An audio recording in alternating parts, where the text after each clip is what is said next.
ஒவ்வொருத்தருக்குமே மேரேஜுக்கு முன்னாடி எனக்கு இந்த மாதிரி மனைவி இருந்தால் ரொம்ப நல்லாயிருக்கும், என்னோடய வாழ்க்கை சந்தோஷமாக இருக்குது அப்படின்னு சொல்லிட்டு நிறைய ஆசைகளோட கனவுகளோட வந்து மேரேஜ் பண்ணுவாங்க.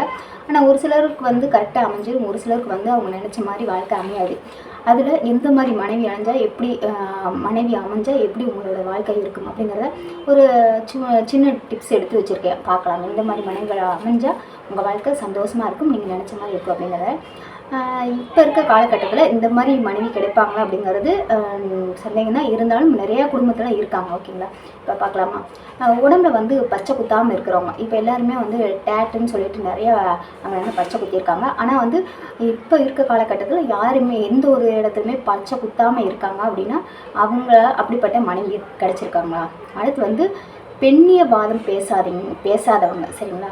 எப்பயுமே வாக்குவாதம் நடந்துக்கிட்டே இருக்கும். பெண்ணிய வாதம், அதாவது பெண்களை பற்றி பெருமையாக பேசக்கூடியவங்க, பெண்ணிய வாதம் பேசாதவங்க இருக்காங்களா. உங்கள் வீட்டில் அந்த மாதிரி மனைவி இருக்காங்களா, அப்படிப்பட்ட குணமுடையவங்க இருக்காங்களா.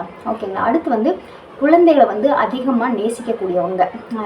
எல்லாருமே குழந்தைங்கனாவே பாசமாக பார்த்துக்குவாங்க. இருந்தாலும் வந்து குழந்தைங்க தான் உயிருன்னு சொல்லிட்டு ரொம்ப அளவுக்கு அதிகமாக வந்து குழந்தைகளை வந்து ரொம்ப அன்பாக பார்த்துக்கிறவங்க, நேசிக்கிறவங்க. ஓகேங்களா. அடுத்து வந்து கடவுள் நம்பிக்கை அதிகமாக இருக்கக்கூடியவங்க.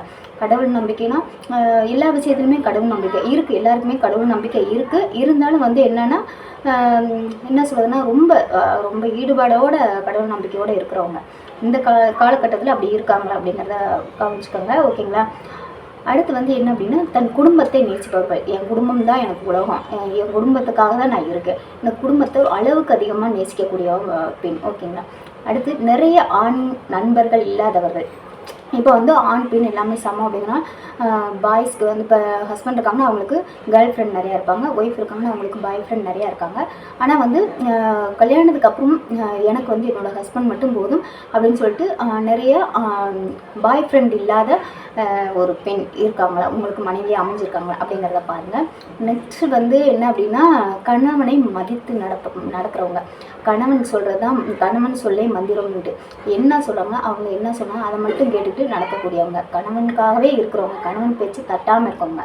அப்படிப்பட்டவங்க அவங்க வாழ்க்கையில் கிடைச்சிருக்காங்கன்னு பார்த்துக்கோங்க.